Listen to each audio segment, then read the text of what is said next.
a todos y a todas, vamos a empezar. Hoy tuvimos algunos problemitas con las conexiones, así que vamos a tratar de recuperar ese tiempito.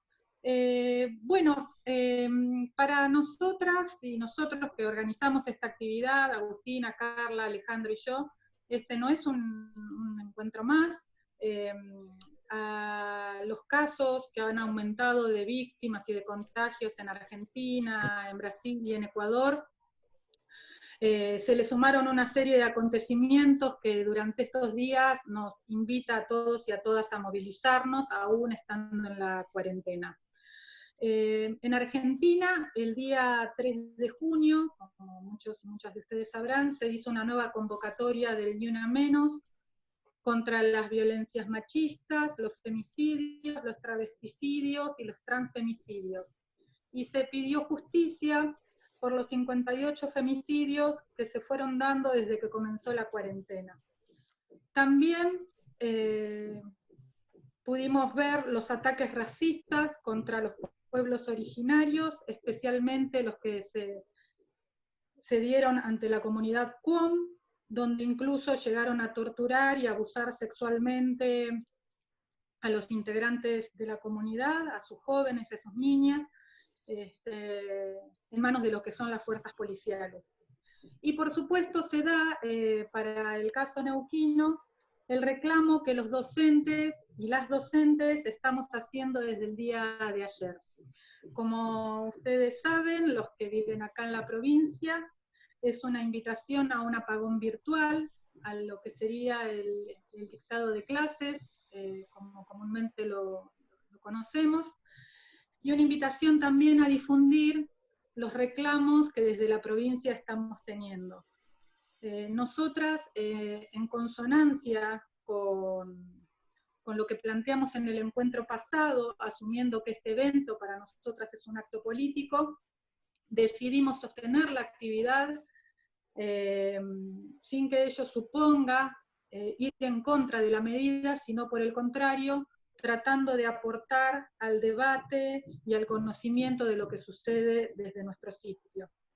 En ese sentido, nosotras y nosotros reivindicamos el reclamo que se hace a nivel sindical, del que somos parte, y reclamamos por el derecho social a la educación, por el derecho a la alimentación, por la cobertura de las horas y de los cargos que aún no se han dado, para garantizar la conectividad como un derecho de todas y de todos, por condiciones de trabajo dignas, por las cuestiones jubilatorias y de la obra social, y por supuesto, por el pago en tiempo y forma de nuestro salario y el aumento que todavía no llega. En consonancia con el acuerdo paritario que se firmó hoy, a través de esta actividad nosotros queremos pedir que el gobierno provincial dé respuesta a todas nuestras demandas, y por eso hoy tempranito nosotros les mandamos la convocatoria a este apagón, y los vamos a invitar a un apagón simbólico de 1 minuto, donde vamos a dejar encendidas la convocatoria, y por un ratito no nos vamos a conectar.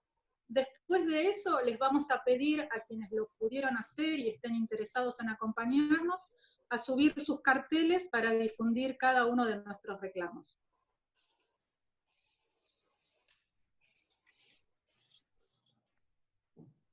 Ahí estoy hablando con Graciela, está con un inconveniente técnico, pero ya está intentando. Muy bien. Los invitamos entonces a subir sus carteles, nosotras hicimos los nuestros, el mío es este, así que si quieren. Ahí está, Graciela. Ahí está Magdalena.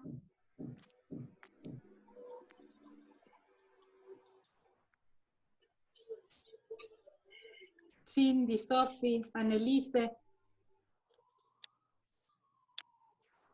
Ceci, Lidia, Daniela, Carla, Claudia, Graciela. Hay muchos compañeros que no Buenísimo. tienen el video. No importa. Les agradecemos muchísimo. Nosotros estaremos haciendo una captura de pantalla y el compromiso nuestro es socializarlo con el sindicato para que puedan difundirlo en el marco de las actividades que se pensaron para ayer y para hoy. Así que bueno, gracias por compartirlo. En este encuentro, donde nosotros, como dijimos la semana pasada y repetimos hoy, procuramos encontrarnos para discutir y pensar colectivamente qué es lo que nos está pasando y cómo nos está pasando, queríamos dejar en el marco de esta conversación una cita de Bell Hooks, que es una escritora, una feminista, una activista social estadounidense, que entendemos que de alguna manera sintetiza un poco lo que quisimos expresar al comienzo de este encuentro. Si la semana pasada usamos la cita de Agustín Tosco, nos parecía pertinente esta semana utilizar la de Bell Hooks, que ella dice: imagine vivir en un mundo donde todos nosotros podamos ser quienes somos, un mundo de paz y posibilidades. Una revolución feminista sola no creará ese mundo. Precisamos acabar con el racismo, el elitismo y el imperialismo. En ese sentido, quienes organizamos esta charla adherimos a estas ideas y por eso quisimos compartir. Así que bueno, sin más, con esta pequeña introducción que nos parecía importante, queremos darle la bienvenida a las dos compañeras que hoy van a dialogar con nosotras, que además de compañeras son amigas, que son Rita Torche y Graciela Mandolini. Las presento juntas porque sé que ellas estuvieron organizándose para dialogar. Rita es pedagoga, doctoranda en educación, docente de la UMED en indagaciones etnográficas, narrativas y autobiografías del campo de la pedagogía. Y Graciela es directora de la Escuela Agrotécnica Libertador General San Martín de Casilda, dependiente de la Universidad Nacional de Rosario, y es la coordinadora académica de la Cátedra de Soberanía Alimentaria, también de la Universidad de Rosario.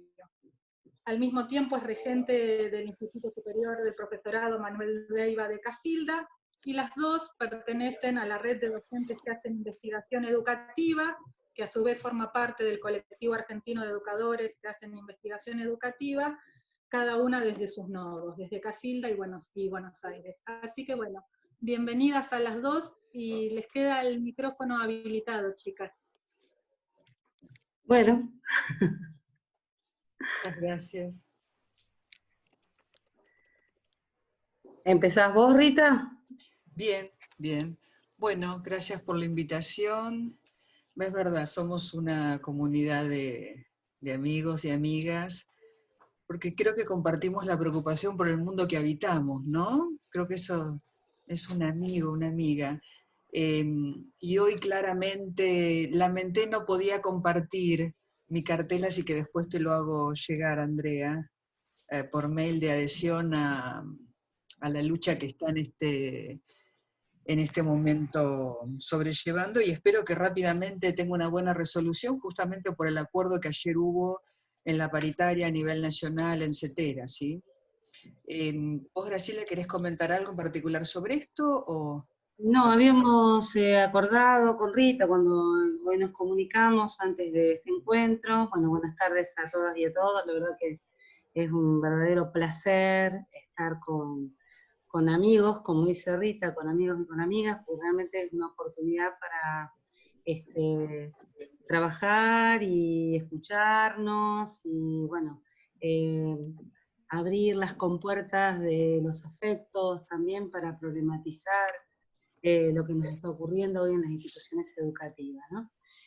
Así que, bueno, muchas gracias por la iniciativa, que llegó de la mano de Andrea, pero que sabemos que hay un montón de compañeros, compañeras, compañeres trabajando en esto, en el querido Instituto Paulo Freire, número 9, Paulo Freire de Neuquén. Así que bueno, en realidad habíamos acordado con Rita que íbamos a leer algunas cuestiones relacionadas con la paritaria, ¿Vos las tenés ahí disponibles, Rita, para comentarlas?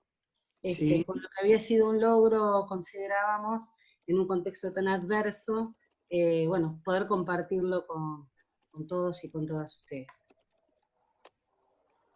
Bueno, lo podemos hasta estar copiando después para compartir en la parte que tenemos de chat.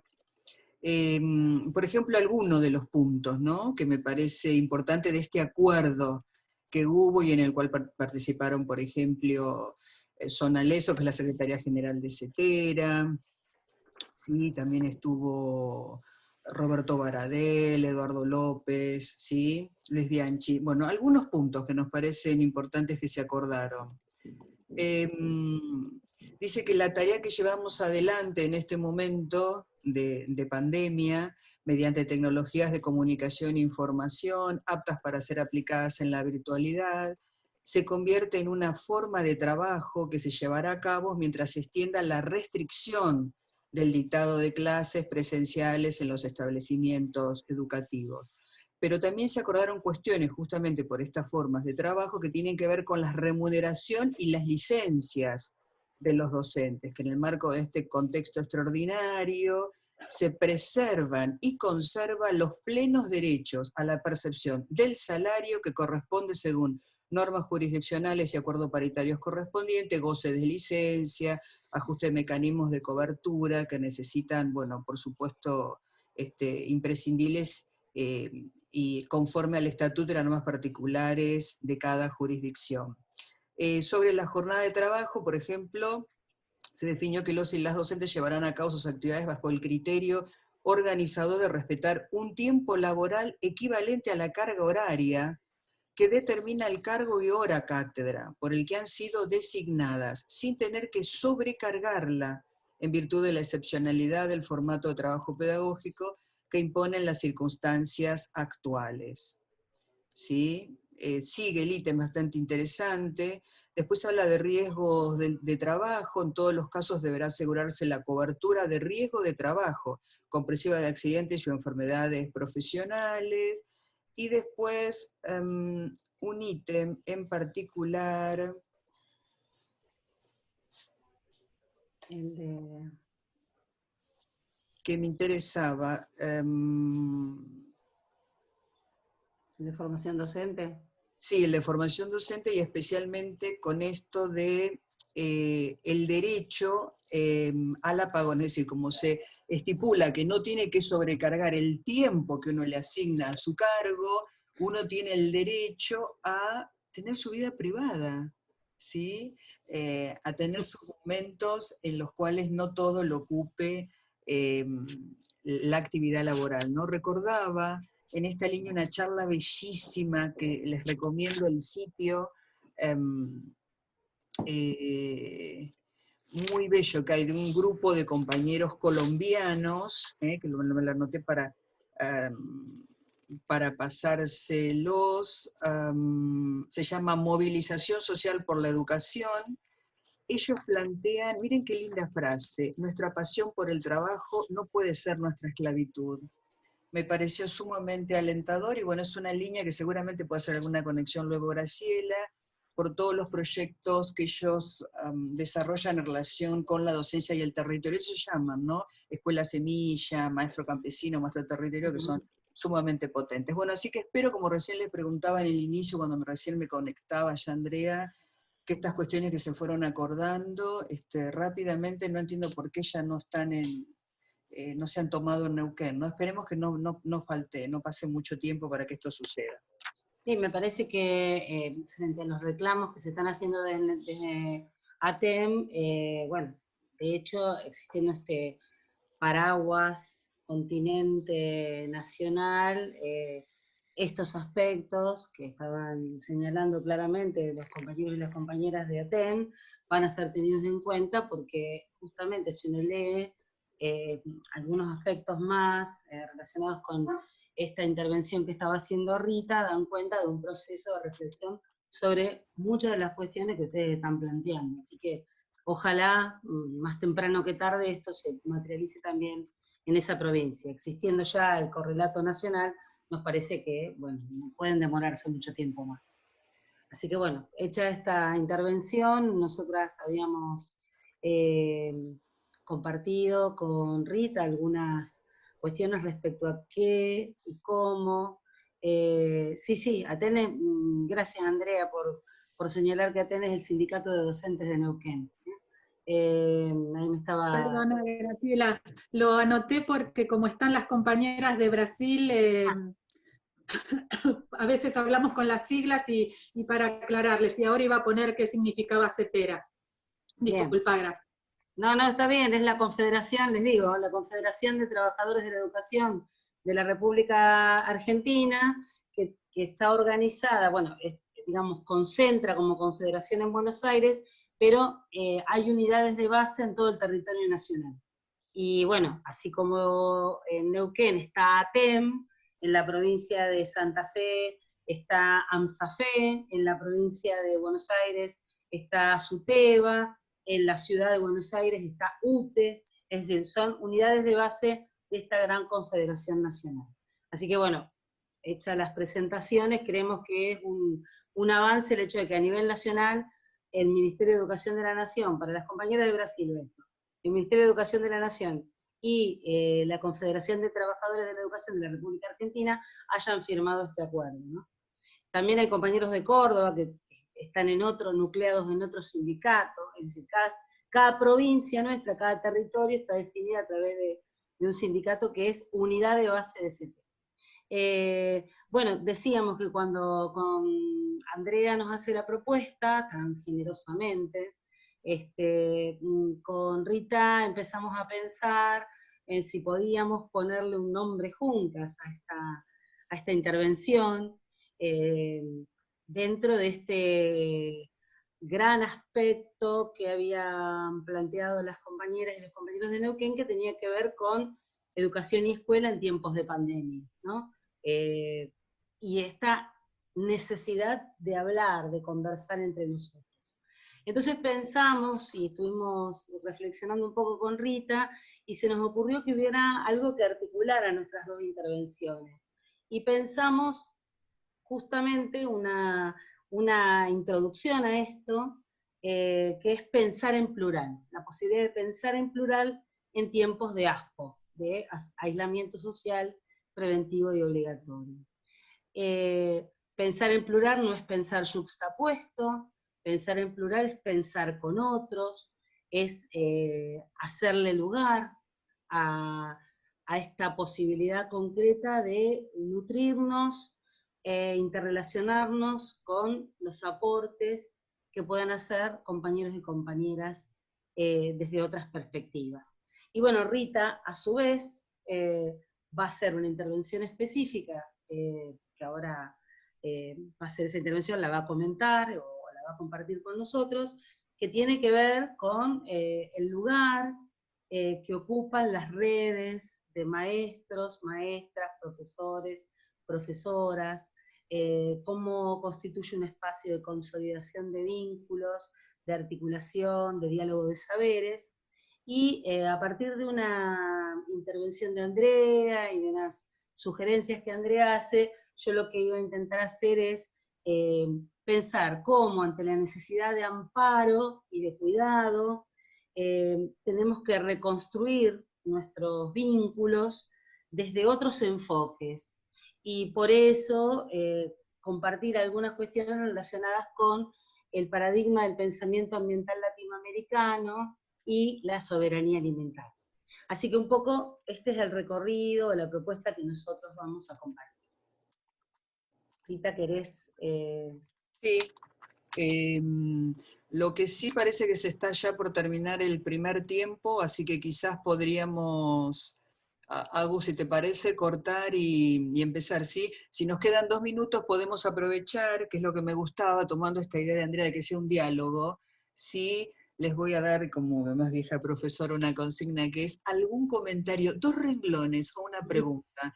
Es muy intenso este inicio, ¿eh? Y además también lo escuché, casi tuvieron más de 2 horas el viernes pasado, muy intensa la charla que tuvieron.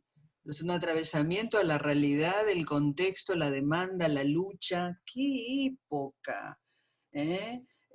Así que me gustaría mucho, tengo como varios guiones sobre lo que puedo compartir con ustedes, decidí leer como solamente para buscar esto de como una articulación de ideas, ¿sí? Pero me gustaría, ya los estoy buscando en el chat, alguna resonancia, comentario, ¿qué se quedaron pensando después de la charla? ¿Sí? Con estos diálogos que quieren hacer y están proponiendo desde el sur. ¿Qué pregunta traen? ¿Ya tenían el título? ¿Ya contaban con el título de hoy? ¿Sí? Así que Carla, ¿quién más está? Nadia, Moni, ¿sí? ¿Quién más? A ver. Magdalena, a ver, ¿quién está? Cindy, ¿sí? Como qué repercusión, ¿sí? Bueno, Agus, voy leyendo, el chat se va a cortar, ¿no? Entonces no vamos a tener la pregunta, excepto que la vayan a ver, no hay ninguna pregunta todavía. ¿Alguna expectativa? ¿Algo en particular? Hasta quizás algunos nos conocimos en el encuentro nacional. Bueno, Agus, ¿mandás el nuevo enlace? ¿Sí? Y en todo caso, ahí espero ya poder leer alguna pregunta. ¿Sí? Andrea, ¿estás de acuerdo? Andrea está sin sonido, me parece, Estoy todavía. ahora, estoy escuchando, sí, Rita, me estoy de acuerdo. Igual, danos tiempos a que nos acomodemos con el tema de las preguntas, porque ya habíamos hecho algunas para el primero y quizás estamos como expectantes a ver cuáles son las intervenciones de ustedes para poder seguir repreguntando. Bien. Igualmente mi sugerencia es que por ahí empieces, Rita, porque no estamos muy seguras que se vaya a cortar la conexión. La semana pasada no se cortó, no sabemos ahora. ¿Puedo intervenir una cosa? Voy a actualizar antes de que empiecen, así no se les Bien. corta a mitad, ¿sí? No, bueno, dale. ¿Les parece más organizado? Sí, el enlace Perfecto. siempre es el mismo, ¿eh? Sí, voy a actualizar y si se vuelve a cortar, lo vuelvo a enviar. Esperemos que no se corte. Bueno. Y mientras tanto... Y mientras tanto, y sigamos avanzando si quieren. Ah, bueno, seguimos Porque conversando. dice actualizar y dijo que sí, pero la cuestión de usarlo gratis. Bueno, no hubo pregunta, no hubo comentario. Bueno, me tienen expectante. Bueno, lo Están comparto. expectantes, Sí, como dicen. les traje 3 voces y 3 ejercicios, a ver si tienen ganas. Por mi trabajo como pedagoga con redes de maestros, de estudiantes, de maestros nobles, ¿sí? Voy a compartir una primera voz que dice: yo estaba harta del profesorado. Laura es una maestra Nobel, y desde que era estudiante el profesorado se integró voluntariamente porque tuvo ganas a un grupo de escritura y reflexión, y dice: yo estaba harta del profesorado, porque soy de la camada que arrancó con el plan nuevo y entonces me comí todas las acomodadas de temas y de materias. Y hacía mucho tiempo que estaba haciendo lo mismo y necesitaba más práctica, y me di cuenta de que me estaba por recibir y que no tenía ni idea de cómo iba a dar clase. Toda la teoría la tenía clarísima, pero más allá de los talleres de práctica, no tenía ni idea de qué iba a hacer al entrar al aula. Laura expresa darse cuenta, al estar por recibirse, de que la propuesta de formación que sintetiza como toda la teoría la tenía clarísima, le deja un hueco al preguntarse qué va a hacer cuando ingrese a un aula como maestra. Expresa, hacía mucho tiempo que estaba haciendo lo mismo y necesitaba más práctica. Es decir, describe que hay algo de repetición en su formación y una ausencia ligada a la propia acción docente. Ella no está a gusto, está harta, dice, de los cambios. Y aquí es lo interesante, porque ella abre los matices. La propuesta de formación, la misma que es la que la tiene harta, es la que le ofrece una apertura. Nos cuenta: sucedió que un día vino al profesorado a dar una charla una profesora. Ella coordinaba un grupo, y todavía lo hace, de reflexión. Me gustó tanto escucharla que cuando terminó, con unas compañeras le pedimos si podíamos hacer con ella un grupo de estudio. Ahí con ella leía Luis Iglesias, por primera vez. Y a partir de ahí empezamos a pensar al docente como una trabajadora o como un trabajador. ¿Y qué significa ser un trabajador en la docencia? Y a escribir sobre eso, porque a Marta le gusta mucho la escritura docente. Y aquí se abre una perspectiva que quiero ahondar con ustedes. Me resulta muy valiosa, porque la cuestión no parece definirse por los límites del dispositivo de formación, o porque no te brinda, o porque tantas veces que te harta, sino la cuestión parece jugarse en lo que presenta como posibilidad de completarse o redefinirse según los propios itinerarios de formación. Los procesos de escritura colectivos parecerían navegar como en una franja marginal de las cajas curriculares, más allá de las prescripciones verticales. El poder transitar, como dijo muy bien Kaminsky, sin sentir miedo, sin aterrorizarse, dice Kaminsky, por los movimientos de las composiciones horizontales. Eso para el analista institucional es la democracia. No le tengo miedo al movimiento de una composición horizontal, es decir, un espacio más cooperativo, más simétrico, un espacio que te ofrezca un plus que viene a responder a una vacancia existente, es decir, otra forma de hacer docencia. Y acá paro con esta voz para ofrecerles un ejercicio que basándome, después si quieren les doy la referencia en un texto de Bernstein, lo titulé La imagen en el espejo. Es un ejercicio grupal, si lo quieren hacer, puede ser en alguna de las cátedras que quieran hacer el ejercicio. Van a representarse la imagen que el profesorado, el Freire, tiene un espejo delante de sí. Y en ese espejo se proyecta, se va a reflejar una imagen.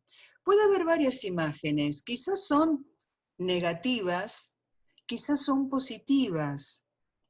La ideología de una escuela puede considerarse como una construcción en un espejo, a través del cual se reflejan imágenes.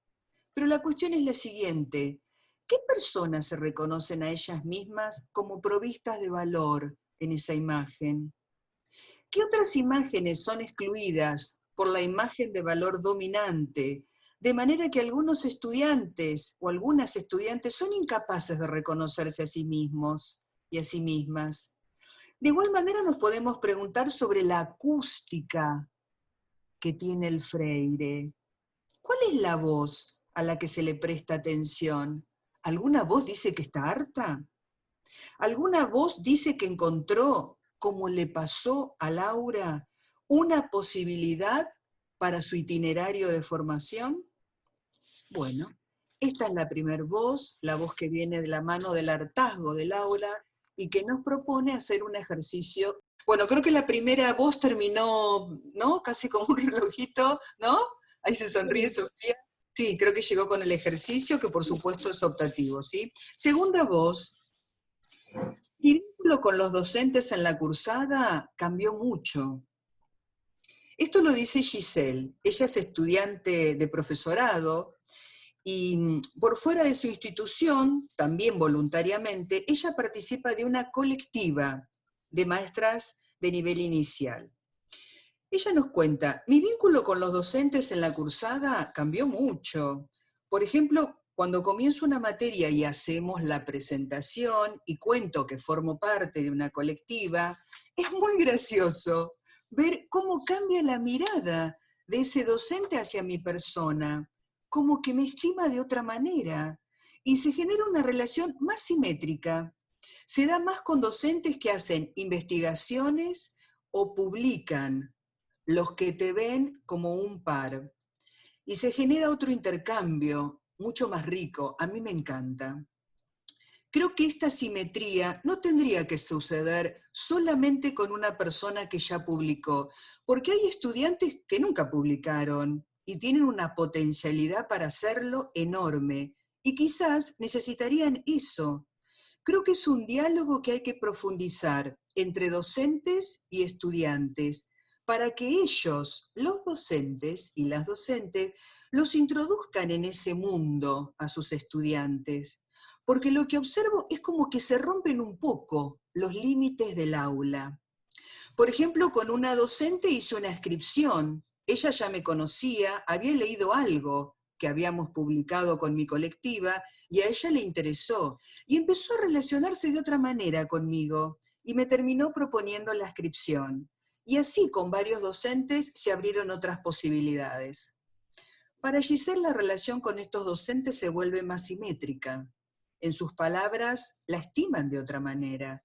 Se rompen un poco los límites del aula, y ahí aparece, por ejemplo, la invitación a una inscripción, o hay otros formatos también, que es el de estudiantes ayudantes.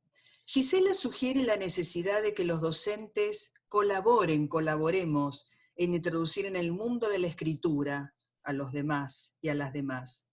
A su vez, cuando un estudiante forma parte de un grupo de escritura, hay algo que sucede que es diferente entre los compañeros.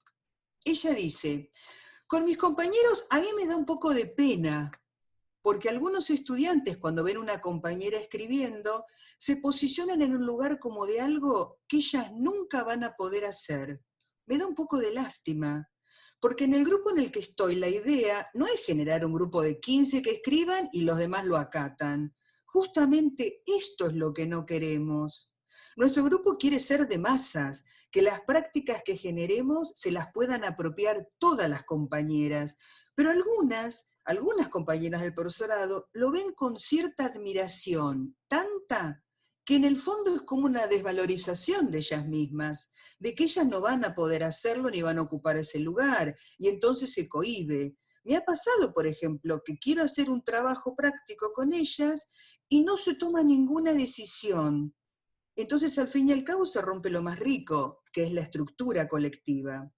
La admiración tiene un componente complicado, si se siente que lo que se admira nunca se alcanzará. Gisela expresa que siente lástima por este nivel que ella dice de desvalorización que tienen sobre sí mismas algunas de sus compañeras y compañeros. Dice, se posicionan en un lugar como que ellas nunca lo van a poder hacer.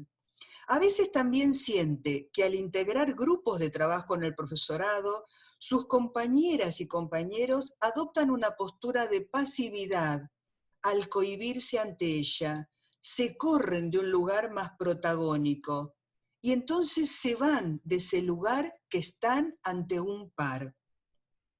Este es un ejercicio entre compañeros, por lo menos de a dos. La idea es que armes como un conversatorio con tu compañero. La consigna es así.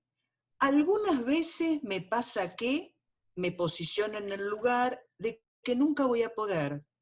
Me desvalorizo y me cohíbo cuando hago trabajos con mis compañeros o compañeras.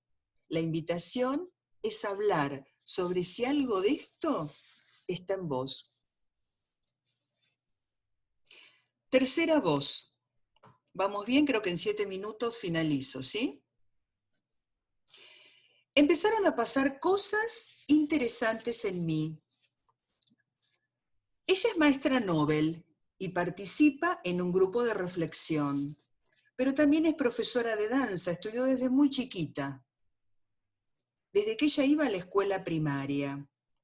Cuando vos hablás, mueve las manos con tanta plasticidad que ahí encontrás algún efecto de esos aprendizajes. Ella, maestra, dice, tuve que aprender a reconquistar mi cuerpo. Me costó un montón de tiempo llevarlo a las clases y llevarlo a la escritura mucho más. Fue algo que me empecé a dar cuenta. ¿Qué me ocurría a mí con mi cuerpo? Cuando en el grupo en el cual participo comencé a escuchar y a dialogar con mis compañeros.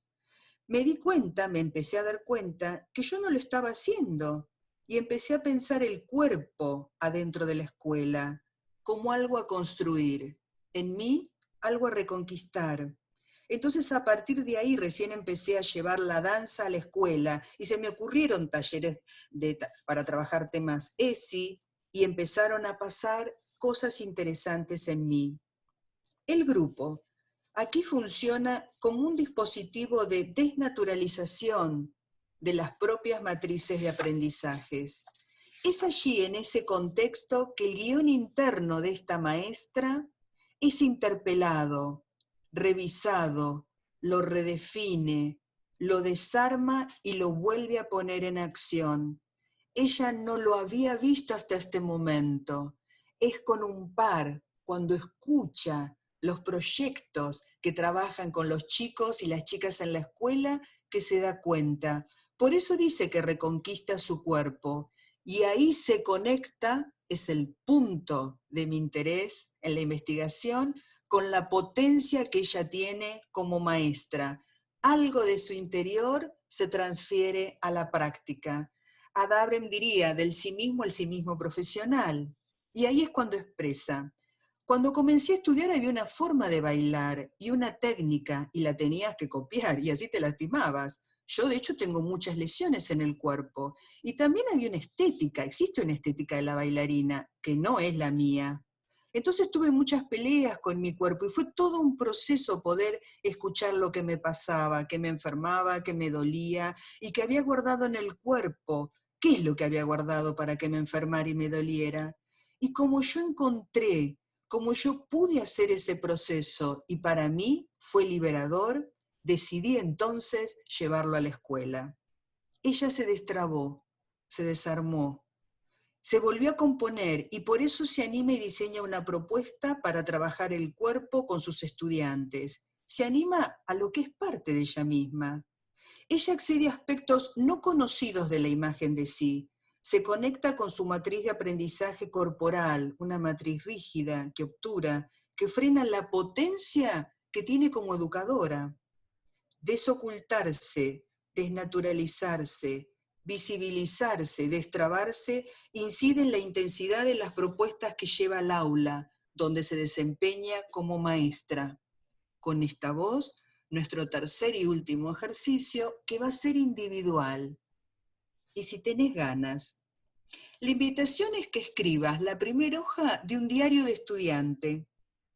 Escribí una anécdota personal que tenga relación con alguna de estas expresiones: destrabarse, desarmarse, animarse, desocultarse, visibilizar. Porque como dijo en un bello libro Brunner, algo tiene que estar alterado, de otro modo no hay nada para contar. La narrativa es el relato de proyectos humanos que han fracasado, de expectativas desvanecidas. Nos ofrece el modo de domeñar el error y la sorpresa. Gracias. Buenísimo, Rita, muchísimas gracias. ¿Quieren que intervenga Graciela y luego hacemos preguntas, o prefieren que hagamos como en el encuentro pasado, habilitamos el espacio de diálogo ahora para que no se pierda la intervención que hizo, la especificidad de la intervención que hizo Rita? Rita, ¿vos cómo lo preferís? Podría ser después, ¿no? Porque parece que hay vínculos fuertes, pero veamos. A ver, el chat se mueve. Quizás a mí se me ocurre que sería mejor que empiece la compañera Graciela, así no se nos corta la intervención de ella a mitad de la charla, si en 40 minutos o menos va a haber otra reunión nueva. Perfecto. Entonces le damos paso a Graciela. Perfecto. Bueno, en realidad, como les decía, a partir de estos diálogos previos, intentando hilvanar con algunas de las acciones que concretamente venimos desarrollando, tanto en una institución de formación docente como en una escuela agropecuaria, a la que, bueno, justamente a partir de procesos de trabajo reflexivos hemos intentado también visibilizar otros aspectos del trabajo docente, pero fundamentalmente otra manera de pararnos frente al mundo y empezar a diseñar la posibilidad de construir cosmovisiones. Me gustaría empezar, o me gustaría contarles que a partir de una frase de Juan Gelman, la frase dice, afuera llueve y el mundo está por hacerse. Y esto, en realidad, esta frase tan breve, al mismo tiempo, es movilizador, ¿no? Esta cuestión de pensar que en este momento, justamente en un momento de aislamiento, en un momento en el que sentimos la presión del encierro, también tener esta necesidad de sentarnos a pensar, de cantar, de reflexionar, porque sabemos que hay tanto por hacer, tanto por delante, ¿no? El mundo está por hacerse. Afuera llueve, afuera hay catástrofe, afuera hay algo que está poniendo en riesgo nuestra salud, pero en todo caso nosotros estamos rearmándonos para poder, a partir de esto que decía Rita también, de reconfigurarnos para poder intervenir sabiendo que tenemos mucho por hacer. Ustedes perciben seguramente, y ahora acrecentado por la situación que estamos viviendo, que estamos habitando un tiempo histórico controvertido, que a quienes nos dedicamos a la educación ambiental nos gusta denominar un tiempo de crisis civilizatoria. No decimos emergencia sanitaria, crisis de salud, decimos crisis civilizatoria, porque justamente lo que entendemos es que está en tensión aspectos de la civilización que habíamos naturalizado y que hoy están colapsados. La primera cuestión es que nosotros llevamos adelante un proyecto educativo en un territorio que tiene un nombre, y el nombre de este territorio, que compartimos acá con las hermanas de Brasil, es América. Y ese nombre en sí mismo tiene implícitas las huellas de la colonización. Esta primera cuestión habla justamente de llevar adelante un proyecto educativo a partir de una denominación que nos pone en la situación del reconocimiento de la invasión colonial. Y desde la educación, y particularmente desde la educación ambiental, nosotros decimos que esto requiere un profundo reencuentro con nuestras propias raíces. Llevar adelante una propuesta educativa y una propuesta de educación ambiental en un territorio con este nombre implica tener que repensarnos, conocer el pasado, también urgido de reconocer esas raíces, pero para pensarnos desde este presente, ¿no? Ustedes seguramente lo han compartido en algunos de los espacios educativos que tienen, que en realidad esto tenía otro nombre, este territorio tenía otra denominación, y que se le habían dado sus pobladores. Aviala es el nombre de este territorio y quiere decir tierra fecunda, tierra de sangre vital. Y justamente esta tierra fecunda, esta tierra de sangre vital, fue bautizada, y bautizada en todos los sentidos, bautizada desde el punto de vista también religioso, político, fue colonizada en todos los aspectos. Los habitantes del pueblo Cuná, de Panamá y de Colombia, quienes integraban esa etnia, le habían dado la denominación porque reconocían este permanente reverdecer del territorio, ¿no? Un territorio pleno de vida. A partir de eso, nosotros, y compartimos esto con quienes se dedican a la educación en aspectos más generales, los educadores ambientales consideramos que tenemos un primer maestro, un primer educador ambiental, que es justamente Simón Rodríguez. Simón Rodríguez acuña una expresión que compartimos en distintas instancias y que es esta frase tan conocida de inventamos o erramos. Y esta idea de la invención es justamente aquella que rompe con la copia y con la necesidad de pensarnos como el resto de Occidente. Aviala, nuestro territorio, que además está atravesado por una lógica, que es la lógica de la conquista y la colonización, copia en una primera instancia modelos educativos, análisis de la realidad, propuestas políticas, y es Simón Rodríguez quien dice, bueno, ahora hablamos nosotros, se acabó, tenemos que inventar, no podemos seguir copiando. La propuesta y la palabra de pase de esa generación va a ser la de creatividad. Y en la misma línea, José Martí, José Carlos Mariátegui, van a estar pensando que no podemos seguir planteándonos la evolución del pensamiento americano desde el calco y la copia. Martí decía, éramos una máscara con los calzones de Inglaterra, el chaleco parisiense, el chaquetón de Norteamérica y la montera de España. El indio, mudo, nos daba vueltas alrededor y se iba al monte a bautizar a sus hijos. El negro cantaba en la noche la música de su corazón, solo y desconocido entre las olas y las fieras. Éramos charreteras y todas en países que venían al mundo con las alpargatas en los pies y la vincha en la cabeza. Entonces la pregunta que nos cabe hacernos desde el marco del pensamiento ambiental latinoamericano es ¿cómo somos? Crear, insisto, es la palabra de pase, es la palabra que habilita, que nos abre las puertas en el marco de estas reflexiones del pensamiento ambiental latinoamericano. Y la idea de trabajar la cuestión ambiental acuñando o usando otras expresiones viene dada respecto a que también, desde el mismo momento en que comenzamos a hablar de ambiente, lo hacemos desde considerarlo la otra mitad. Hoy, justamente, 5 de junio, se celebra a nivel mundial el Día del Medio Ambiente. El pensamiento ambiental latinoamericano va a romper con esta lógica porque va a decir, bueno, podemos hablar de naturaleza, pero nosotros somos ambiente.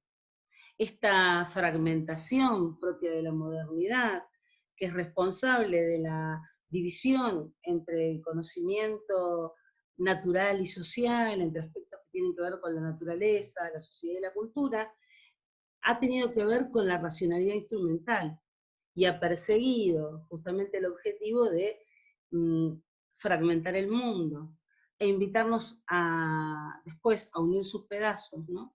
Pero bueno, en esta imagen del espejo que proponía Rita, yo pensaba, bueno, rompemos el espejo, lo fragmentamos, y después intentamos pegar los pedazos de espejo que nos quedan. Además de que, bueno, pueden llegar a ser 7 o 5 años de desgracia, ¿no? Lo cual ya nos habilita a otros misticismos y reflexiones. Cuando yo pego esa parte del espejo, la imagen que me devuelve el espejo no es la de integridad, no es la de integralidad, no es la de unidad, sino un montón de pedazos unidos por sus bordes que me sigue marcando las divisiones.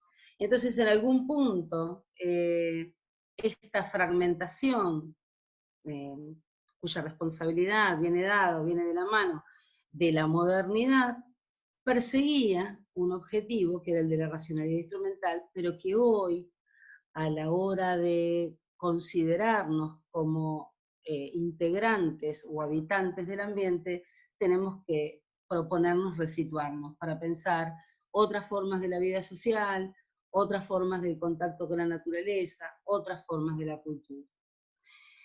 En este sentido, frente a la crisis del llamado socialismo real, que supuestamente se pone en juego en los finales del siglo XX, y la profundización de la crisis del capitalismo mundial, que hoy se corona justamente con un virus, estamos en una situación en la que tenemos que volver a cuestionarnos desde nuestra raíz indoamericana si es válido seguir sosteniendo el paradigma civilizatorio universal.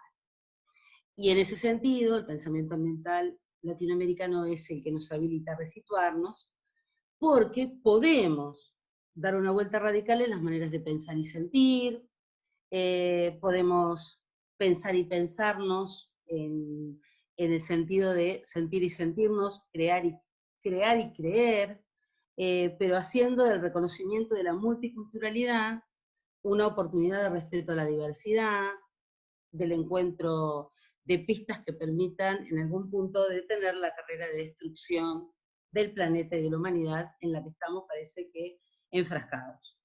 En ese sentido, bueno, algunos autores, que seguramente compañeros y compañeras tienen fuertes recorridos al respecto, han ido acompañando el proceso de construcción del pensamiento ambiental latinoamericano, y tenemos compañeros y compañeras nuestros que han hecho una apuesta muy fuerte a la formación en el marco de la educación ambiental en la Argentina, y que, bueno, justamente yo acá también quiero destacar el papel extraordinario que jugó y que sigue jugando CETERA en ese contexto, porque habilitó un espacio de reflexión sobre la cuestión ambiental. Lo hizo allá por finales de la década del 90, cuando pensábamos que la lucha no era nada más que la reivindicación del salario, sino que también era la lucha por la construcción del conocimiento, y lo sigue haciendo hoy, en otros sentidos. Y a partir de eso es que nosotros vamos a hablar de una noción de ambiente, como integralidad, de la que formamos parte. Vamos a hablar de bienes naturales comunes, es decir, vamos a hacerle lugar a pensar que eso que en las otras denominaciones, que las otras ciencias, son definidos como recursos naturales, no son recursos naturales, son bienes naturales comunes, son bienes. La idea de bienes es una idea que viene de la mano de la necesidad de algo que debemos atesorar y cuidar, algo que debemos proteger, y la idea de que son comunes es que son de todos, ¿no? Por eso a veces las discusiones que damos en torno a la distribución de esos bienes y el modo en que esos bienes están a disposición de todos y todas, es una de las cuestiones que tiene que ver con las luchas por las reivindicaciones que hacemos desde diferentes movimientos sociales. Otro aspecto fundamental en este sentido tiene que ver con cómo referirnos a la cuestión de la calidad de vida, ¿no? Nosotros venimos hablando, y hemos hablado siempre, desde el pensamiento fragmentario, de calidad de vida, y no de los otros días las compañeras que intervenían, que representaban a distintas poblaciones originarias, nos hablaban y nos compartían cuestiones que tienen que ver justamente con otra idea de salud, que está relacionada justamente con, bueno, el sumac causai, el tepocorá, otras expresiones que tienen que ver con el buen vivir, ¿no? Que bueno, son voces de nuestros pueblos que reivindican a la salud también desde otra perspectiva.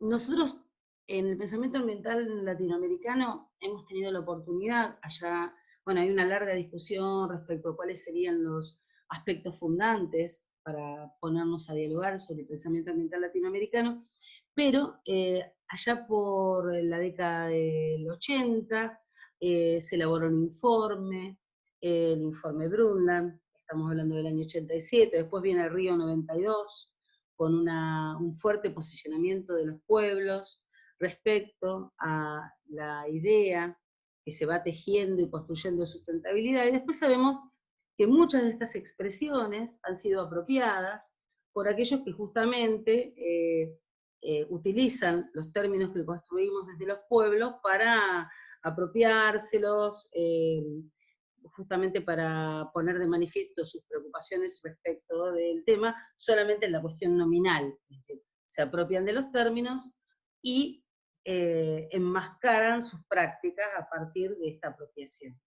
Y en ese sentido, en el marco de la ética por la sustentabilidad, el pensamiento ambiental latinoamericano tuvo una oportunidad inmejorable cuando en el 2002 en Colombia se redactó un manifiesto que dio en llamarse el Manifiesto por la Vida. Ese Manifiesto por la Vida viene a reivindicar la ética por la sustentabilidad. Me voy a permitir leerles un tramito del principio 11 del Manifiesto por la Vida, que dice: la pobreza y la injusticia social son los signos más elocuentes del malestar de nuestra cultura, y están asociadas directa o indirectamente con el deterioro ecológico a escala planetaria, y son el resultado de procesos históricos de exclusión económica, política, social y cultural. La división creciente entre países ricos y pobres, de grupos de poder y mayorías desposeídas, sigue siendo el mayor riesgo ambiental y el mayor reto de la sustentabilidad. La ética para la sustentabilidad enfrenta a la creciente contradicción en el mundo entre opulencia y miseria, alta tecnología y hambruna, explotación creciente de los recursos, depauperación y desesperanza de miles de millones de seres humanos, mundialización de los mercados y marginación social. La justicia social es condición sine qua non de la sustentabilidad.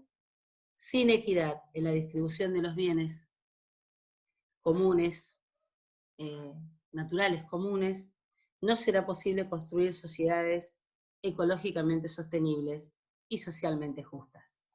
Hoy, cuando hablamos de justicia, los docentes solemos hablar, y seguramente las estudiantes que veo que están participando, digo las porque todas las que veo acá adelante son compañeras, o compañeres. Generalmente, cuando hablamos de estos temas, solemos hablar de justicia curricular.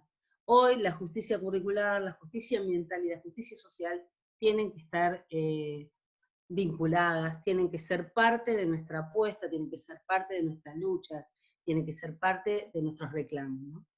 En ese sentido también es fundamental, y en nuestro país han constituido grupos realmente relevantes, aquellos que nosotros denominamos movimientos sociales.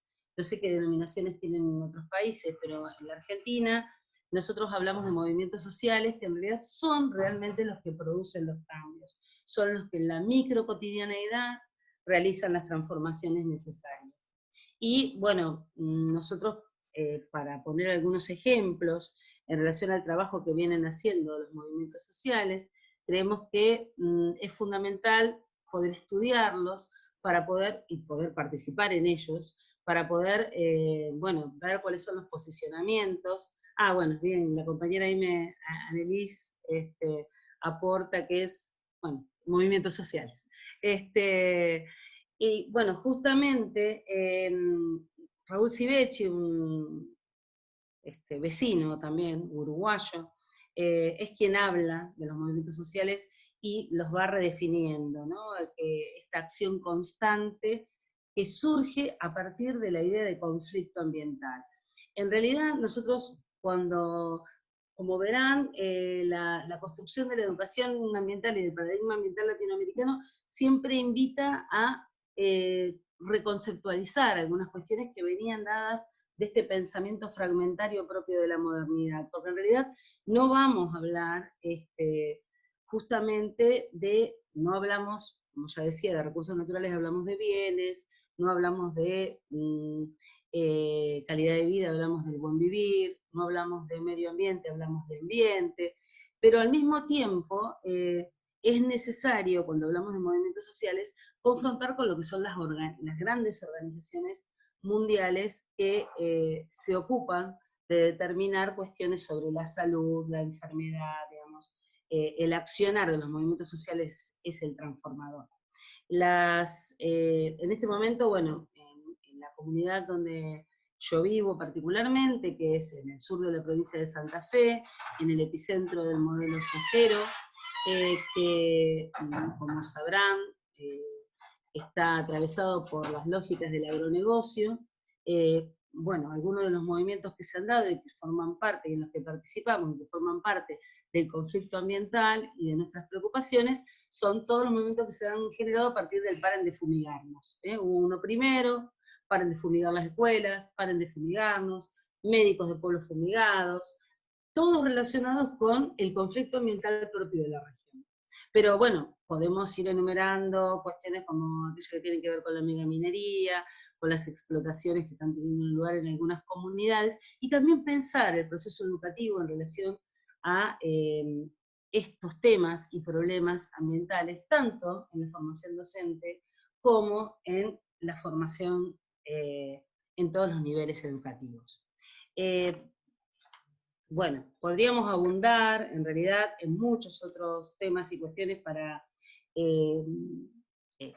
enlazar con la lógica que veníamos planteando, pero yo les decía recién que nosotros no hablamos de problemas ambientales sino de conflictos para justamente marcar que hay dos discursos enfrentados, un discurso que es el discurso basado en pruebas, en realidades, en necesidades, y el otro discurso que es el del marketing, que es el de la expropiación, que es el de la expoliación de los recursos, y que justamente estas voces son las que entran en conflictos, pero una tiene un sentido de realidad y la otra tiene un sentido de negocio, de oportunidad, de aprovechamiento para la destrucción, ¿no? Las prácticas predatorias sobre la naturaleza forman parte también de prácticas predatorias sobre nuestras vidas.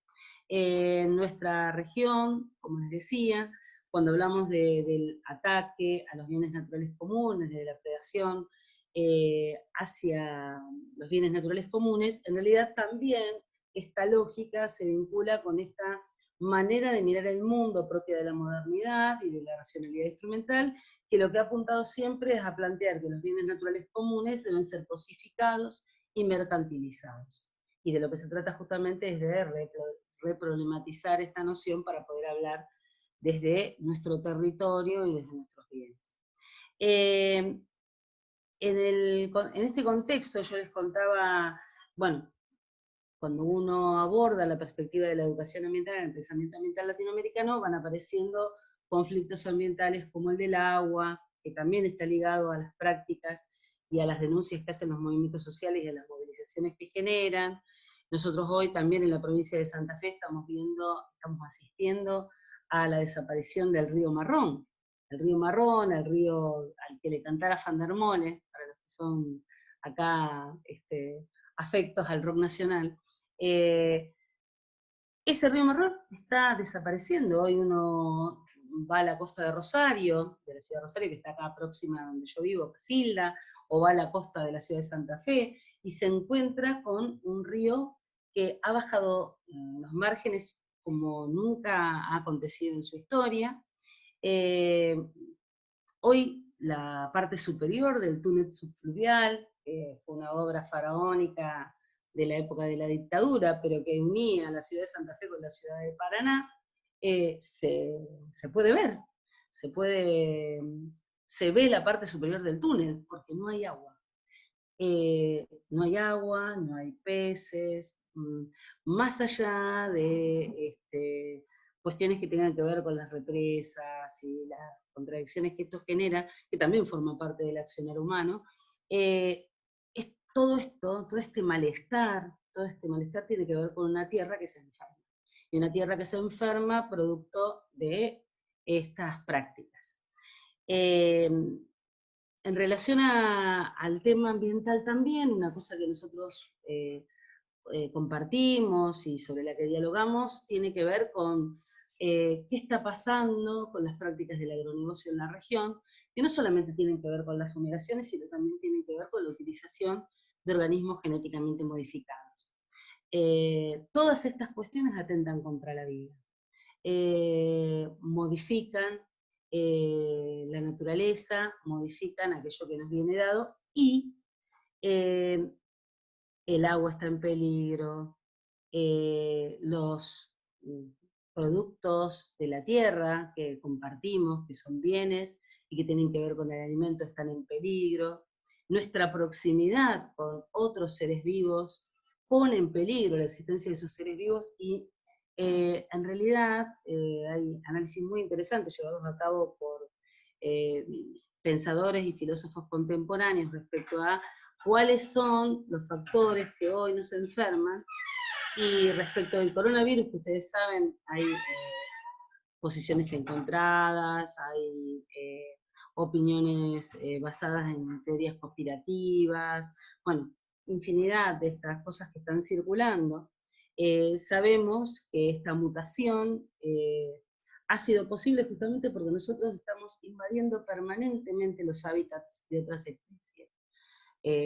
especies no humanas. Nosotros somos animales humanos, bueno, de otros animales no humanos.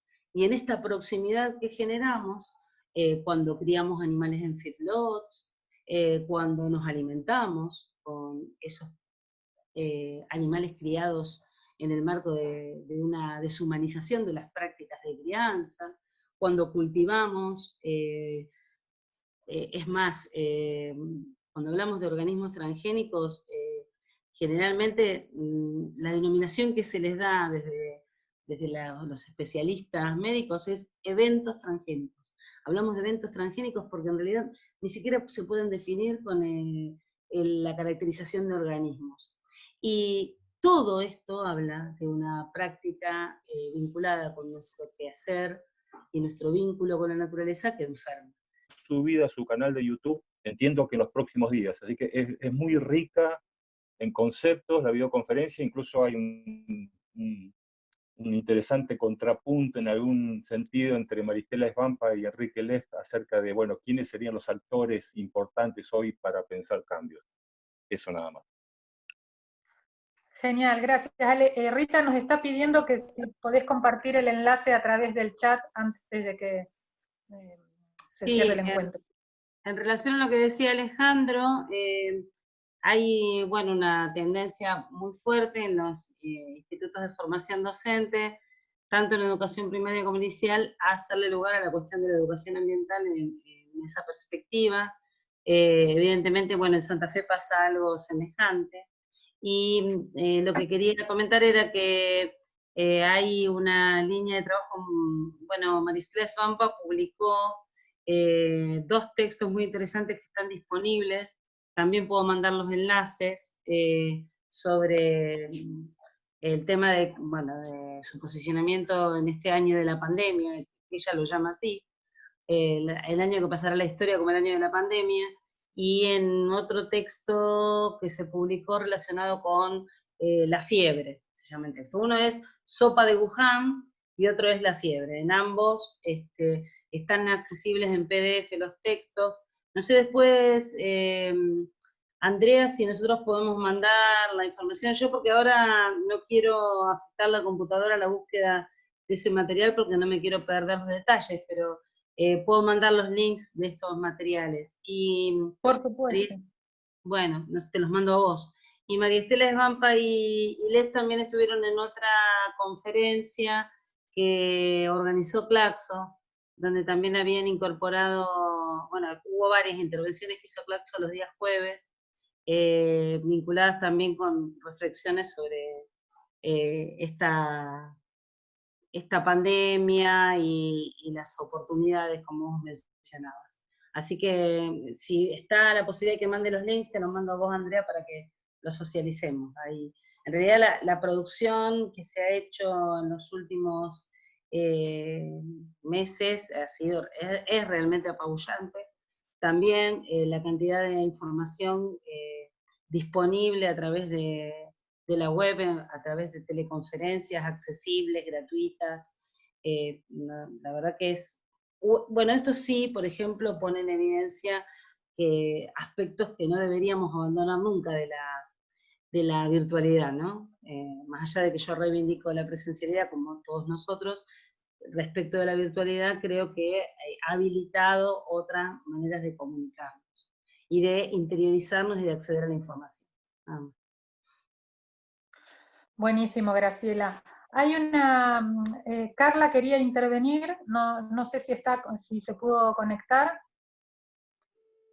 Andrea, acá estoy, pero me parece que le podríamos dar lugar, porque si no monopolizamos la palabra. Sí, y de ahí ya sigo yo porque una pregunta cortita. Perfecto. Te leo una pregunta que te enviaron, Rita. Es una compañera de Brasil, si no me equivoco con la traducción. Me gustaría saber qué impresión le parece a los demás profesores cuando declara la importancia de dar la oportunidad a potenciales investigadores, escritores, de producir académicamente. creo que nos invita a todos a poder intervenir con su pregunta. Sí, creo que está hablando sobre la polémica, ¿no? De si un maestro escribe, o estas frases, ¿no? De los maestros tienen que, me acuerdo de un artículo de Berta Braslavsky, ¿no? El maestro tiene que enseñar, no investigar, discusiones hacia dentro de algunos equipos donde dejen de formar a los maestros en investigación porque después los perdemos, después perdemos a los buenos maestros, ¿sí? Me parece que está hablando la colega, lo afirma, no sé dónde lo ubico, a ver, está en ese sentido, ¿no? Está hablando de la polémica. Bueno, cuando uno se implica, hace las opiniones, debate, discute acaloradamente, dialoga, escucha, ¿sí? Sobre estas posiciones y mantiene sus convicciones. Los que estamos trabajando en esta línea consideramos, también hay sobre esto otro debate sumamente interesante, que es sobre la validación de los saberes, ¿no? ¿Quién va a validar esta producción de conocimientos que se produce en el interior de los colectivos?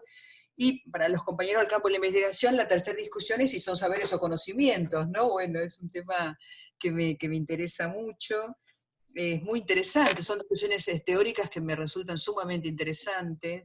Mi posición es que el maestro, cuando escribe, investiga sobre su práctica y que tenemos todo un recorrido sobre la investigación, acción, participación.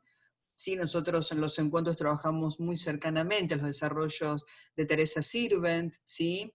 Cuando ella plantea que los educadores tenemos que defender el derecho a problematizar la realidad, ¿sí? Desde ahí concibo que la tarea de la docencia es investigar para poder, es largo y complejo, ¿no? Pero si sigo la línea teórica, sería para poder aprender a enseñar mejor, ¿se entiende? Es decir, parto de posicionarme en el acto educativo en la educación y me consigo dentro de un grupo que estamos pensando sobre nuestra tarea que es educativa, ¿sí? Después hay producciones sumamente interesantes, por ejemplo, conozco un grupo de maestras que ellas hacen una definición teórica donde para ellas publicar no es solamente escribir, porque cuando marchan y hacen una intervención artística en la calle, ellas definen que eso es publicar. Hay que reunirse, colegas, hay que salir, ¿sí? De estos casilleros que claramente Zoom tiene que tener una ideología, si no, no podríamos tener toda esta repartición en la imagen, ¿no? En términos de Morán hay que volver a unir esas partes y buscar el sentido que nos reúne. Esto es muy interesante, ¿sí? No todos, hay distintos sentidos sobre lo que es la investigación, bueno, y como en este caso la publicación, nuestro grupo de maestras dicen, nosotros cuando publicamos, escribimos y lo que escriben, ¿no? Impresionante. Pero también cuando marchamos en la calle, también cuando marchamos y hacemos una intervención, ¿no? Un momento cultural, ¿sí? Una intervención cultural que son tan bellas, ¿sí? Por todo lo que uno puede aprender, ¿no? Y creo que no sé perdón, si va a Valeria nos debates. invitaba a los demás también a intervenir Claro. sobre esto que plantea la pregunta que ella hizo.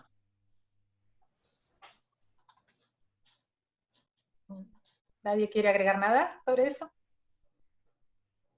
Sí, Sonia. Perdón, Sonia, no te digo.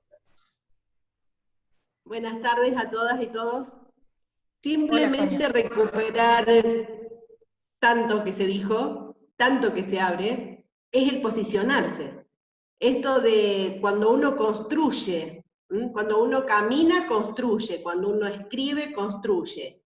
Lo importante es saber dónde estoy parado o parada, desde qué punto construyo, ¿sí? Desde qué punto intervengo, como dice Rita, cuando uno marcha, interviene. Yo que estoy trabajando en una escuela de arte, aprendí muchas cosas con ese espejo que dijiste primero, Rita. Ese espejo cuando yo llegué a un lugar y me vi. Le pasa a las estudiantes y a los estudiantes, y nos pasa a nosotros con ya casi 60 o menos o más, cuando uno se ve en ese espejo. Cuando uno piensa que esta América estuvo colonizada e impregnada de otros aromas, y se quitó la libertad, y se quitó la esencia. Entonces, en este trabajo que está tan bueno, realmente agradecida de participar, es un abanico para trabajar para las hermanas brasileras trabajar en conjunto, poder escribir, poder pensar, ¿no? Para los estudiantes y las estudiantes que veo, esto de con el otro, así con el hombro, escribir y pensar. Es eso, y agradecerles poder estar acá. Me siento muy contenta.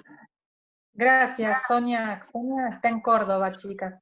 Yo solamente quería agregar, frente a la pregunta que hizo Valeria, es que en realidad, bueno, claramente Rita lo expresó, los debates que existen en torno a la cuestión de las narrativas y demás. A mí lo que me gustaría remarcar es que producir las narrativas creo que podemos hacerlo todos y todas, pero que no es tampoco una tarea sencilla. Y como otras prácticas que están orientadas hacia la indagación, hacia la producción de conocimientos, hacia la reflexión, ameritan una rigurosidad, una sistematización, para no caer después en estas cuestiones de como si todo vale, todo lo que se escribe, todo lo que...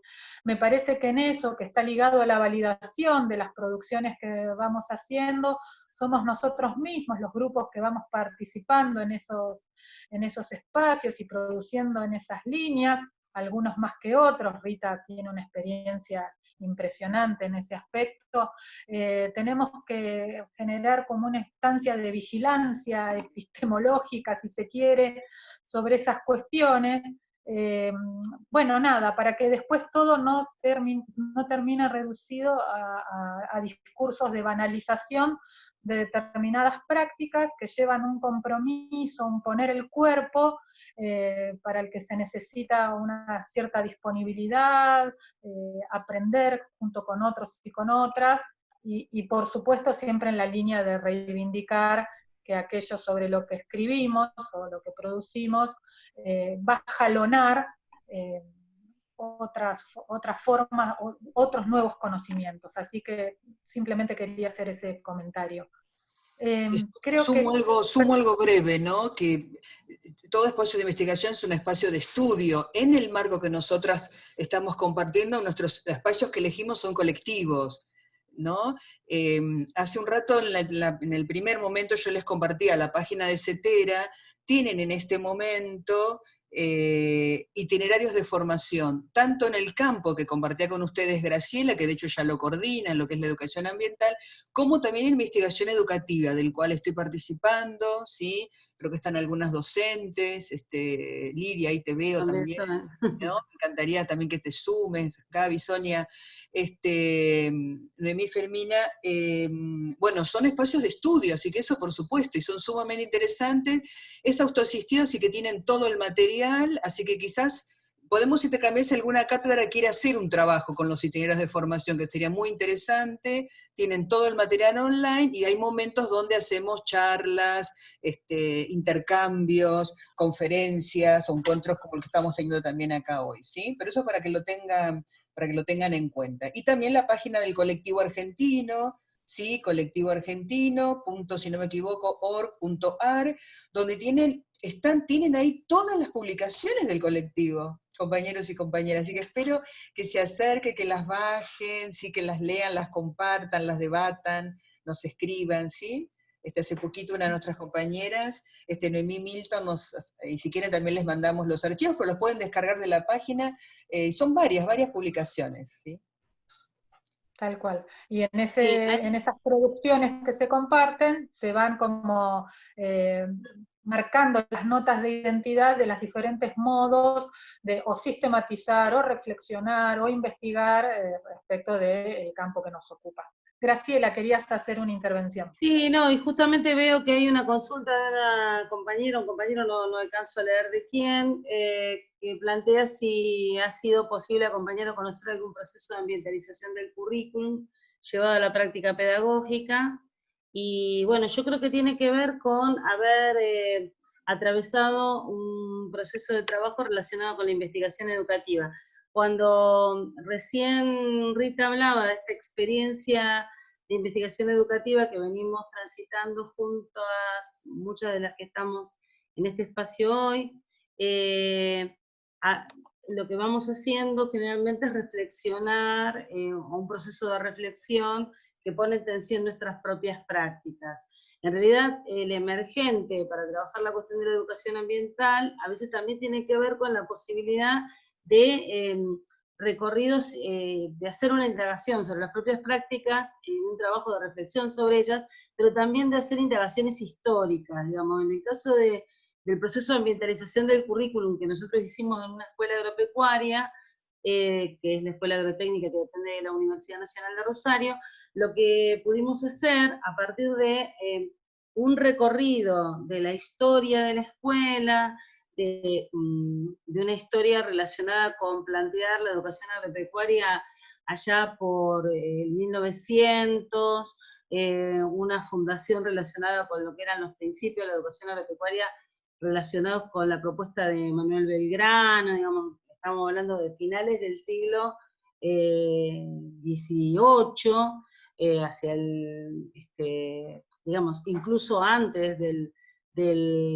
la revolución, la llamada Revolución de Mayo, digamos, todo un proceso de trabajo histórico sobre la importancia de la agricultura y de las prácticas agropecuarias en un territorio que se fundaba desde una lógica que era la occidental, pero que también recuperaba los procesos llevados a cabo por los pueblos, por los inmigrantes.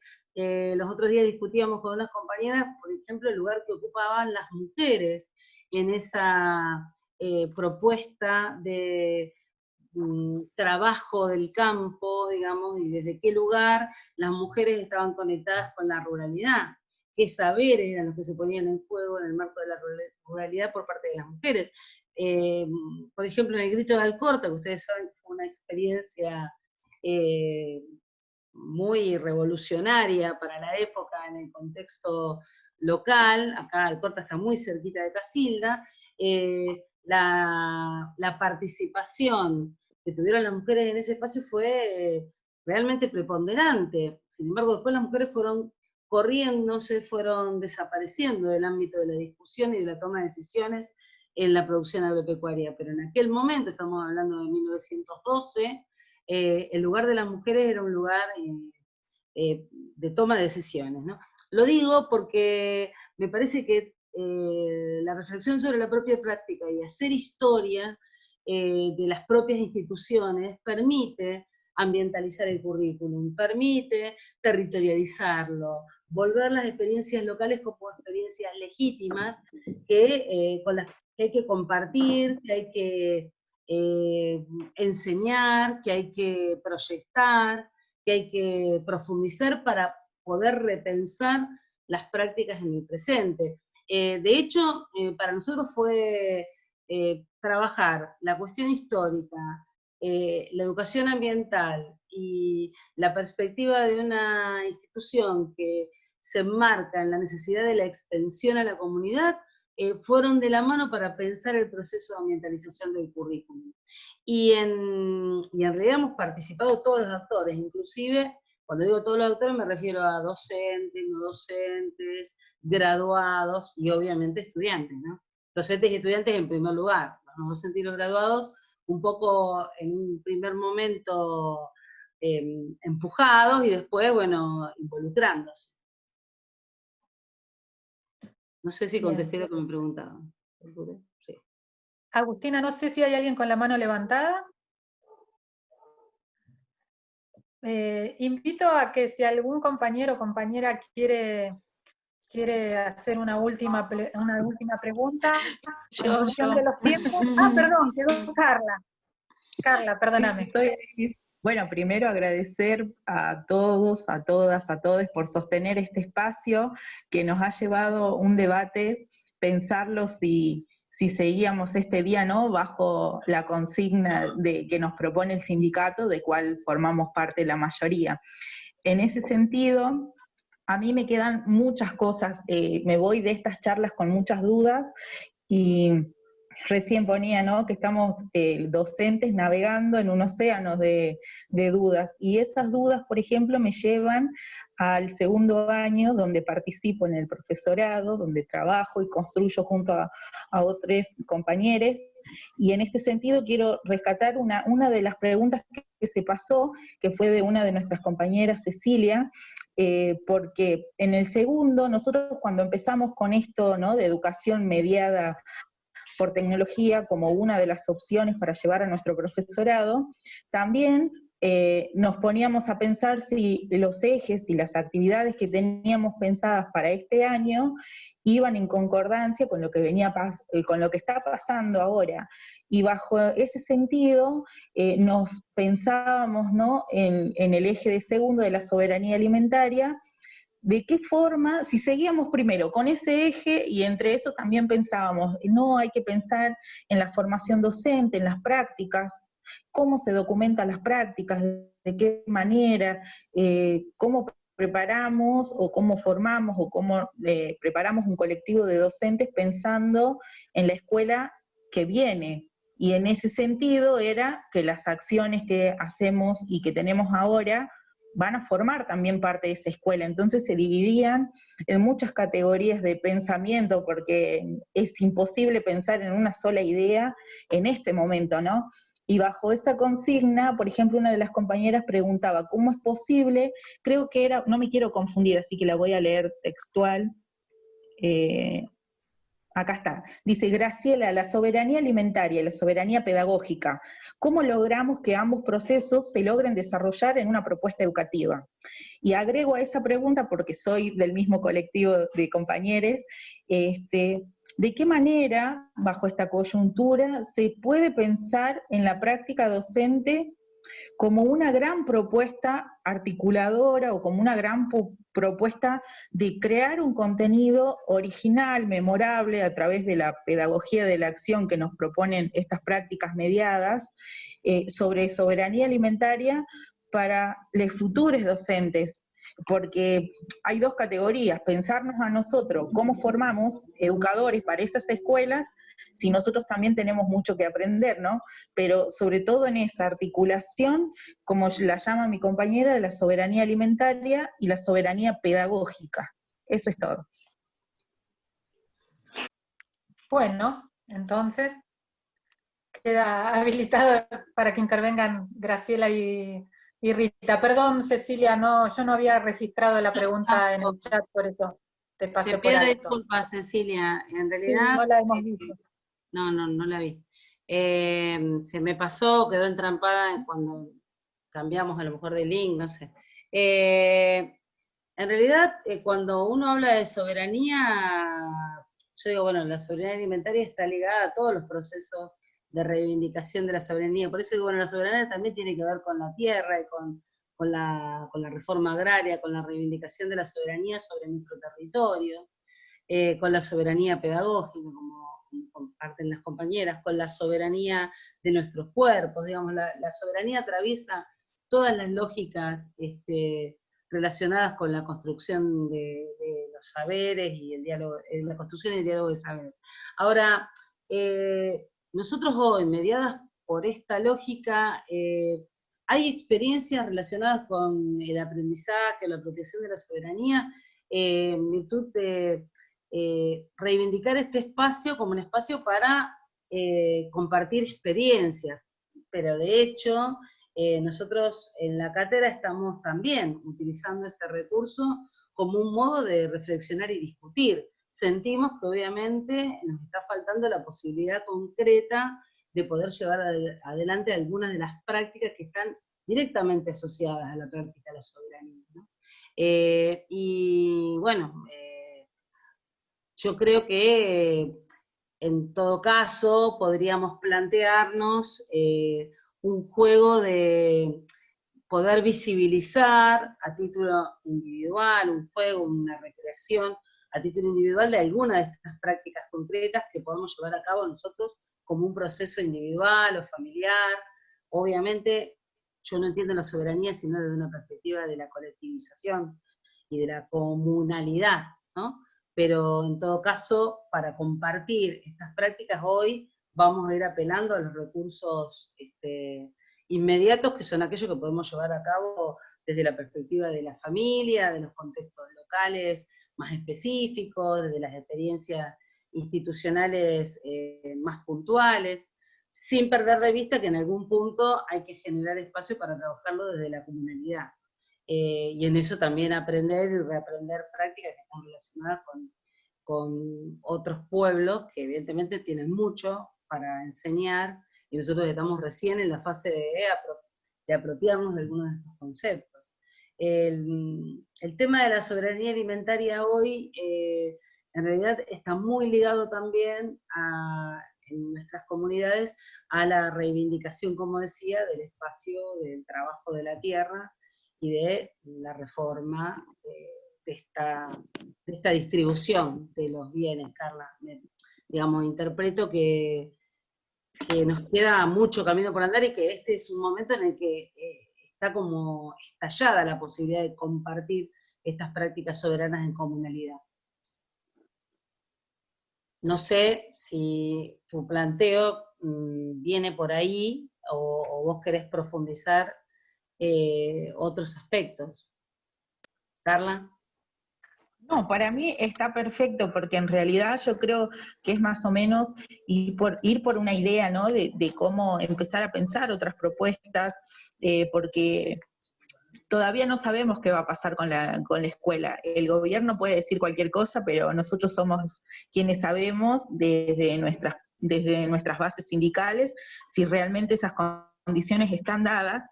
Entonces, a raíz de eso, vamos a tener que tener otra lucha, ¿no? Y desde ahí ver qué propuesta se va a trabajar o de qué propuesta vamos a pensar, cómo articular esa pedagogía del contenido, ¿no? Que por ahí caemos en el error de que emula el aula clásica. Entonces, yo vengo escuchando muchos compañeros que tienen muchos años ya en la educación y que dicen a través de estos medios no se puede generar ningún tipo de contenido. Y también por ahí nos habla del confort del trabajo docente, es aprender algo nuevo, es construir otro tipo de conocimiento que no sea el que ya está en internet, y en base a eso es que estamos pensando también las prácticas, las futuras prácticas, de qué manera van a ser, cómo es esa escuela y de qué manera vamos a formar y nos vamos a reformar o repensar en esa práctica docente. Entonces, esto que vos planteabas, ¿no? De que recién nos estamos apropiando del contenido, yo creo que no solo a nosotros que por ahí desconocemos ese contenido, es apropiarnos del contenido y de las formas de producirlo también, porque es hacerlo propio, de qué manera lo hacemos propio, mediado por tecnologías. Bien, eso. No sé si alguien quedó con la mano levantada. Darío, ¿puede ser que estés queriendo preguntar? Por lo que veo en el chat. ¿No? No, Andrés, no, estoy escuchando. Estoy... Perfecto. ¿Alguien más que quiera intervenir o preguntar? ¿Hacer alguna preguntita? Nos quedan los últimos minutitos. Bueno, entonces, si Graciela y Rita quieren cerrar con alguna idea este momento, en función de las intervenciones que se fueron dando, las consultas, les podemos brindar 5 minutitos más a cada una antes de cerrar el encuentro. Bueno. ¿O agregar algo? No sé, cerrás vos y cierro yo. Compartimos. Un breve comentario, ¿sí? Que seguramente nos vamos a seguir encontrando y con el afecto que siento por Andrea, también ella contándonos, así que bueno, no espero la hora, ¿cuándo será ese momento en que aparezca ese cartelito, ese mail o WhatsApp, invitando a una red de maestros, de maestras o de estudiantes? Espero que se animen, ¿sí? Quizás esto, ¿no? Esta comunidad que se arma en un formato que nos cede el capitalismo, bueno, seamos soberanos, emancipémonos, y con unos mates nos reunimos y pensamos desde el sur, como dicen ustedes, y con la educación en nuestras manos. Bueno, agradecerles. Gracias, Rita, gracias. ¿Graciela? Sí, agradecerles, decía, la posibilidad de estar conectados y conversando sobre estos temas, que En realidad son espacios que uno comparte apasionadamente porque estamos fuertemente involucradas en este proceso relacionado con la construcción de las redes, como en este caso la red DIE, que es una red de docentes que hace investigación desde la escuela, de la que muchas compañeras que estoy viendo en este momento forman parte, y que, bueno, también nos ha habilitado una manera de encontrarnos y aprendernos entre nosotros y nosotras. Yo, hace más de 20 años, seguramente me quedo corta, que conozco a algunos de quienes están integrando este espacio, y siento que, bueno, que siempre es una apuesta que se hace desde el afecto, pero también desde la necesidad de integrarnos, escucharnos, poner en diálogo lo que estamos haciendo, discutir sobre conceptos que sentimos que ya hacen agua y que necesitan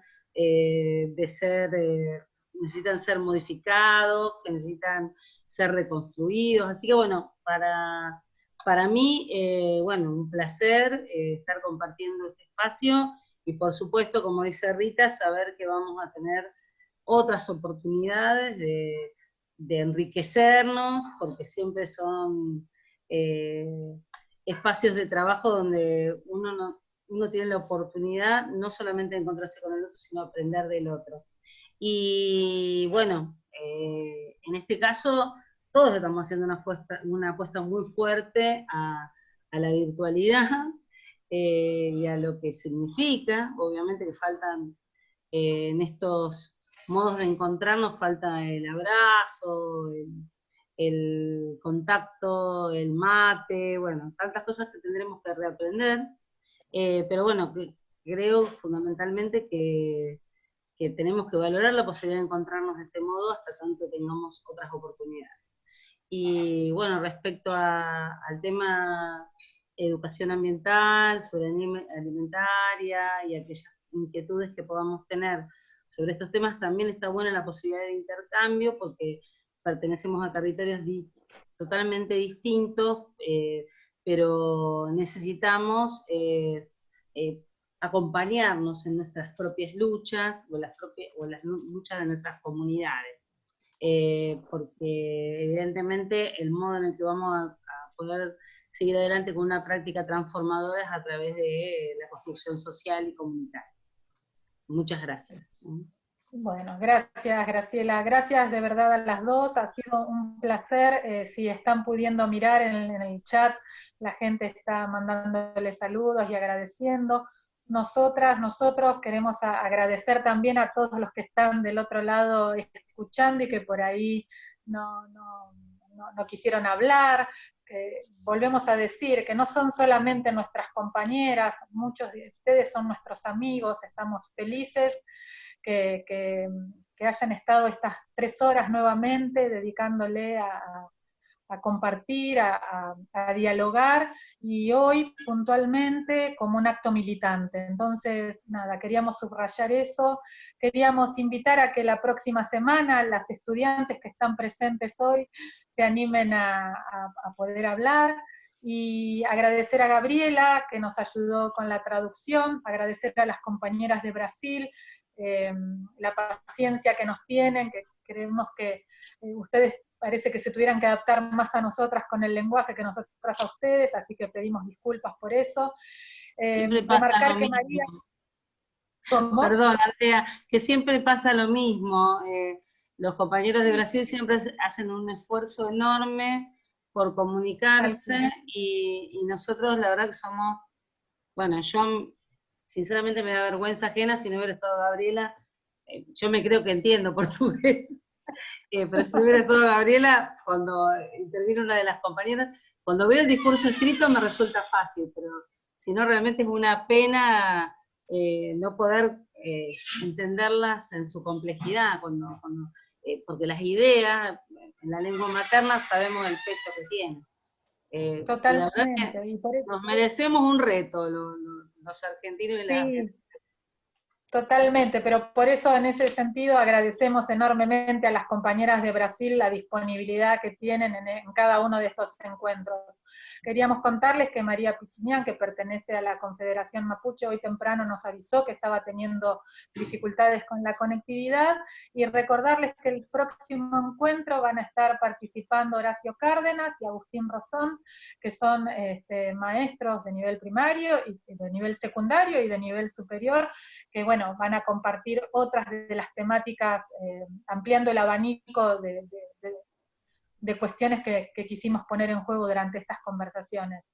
Antes de despedirnos, les queríamos recordar que en breve les estaremos mandando el link con el formulario. No se olviden de completar el formulario del encuentro anterior, porque además de dar el presente en cada uno de esos formularios, habilitamos un espacio para que ustedes sigan haciendo reflexiones o planteando preguntas que después se las enviamos a los compañeros y a las compañeras que hablaron en cada una de las charlas.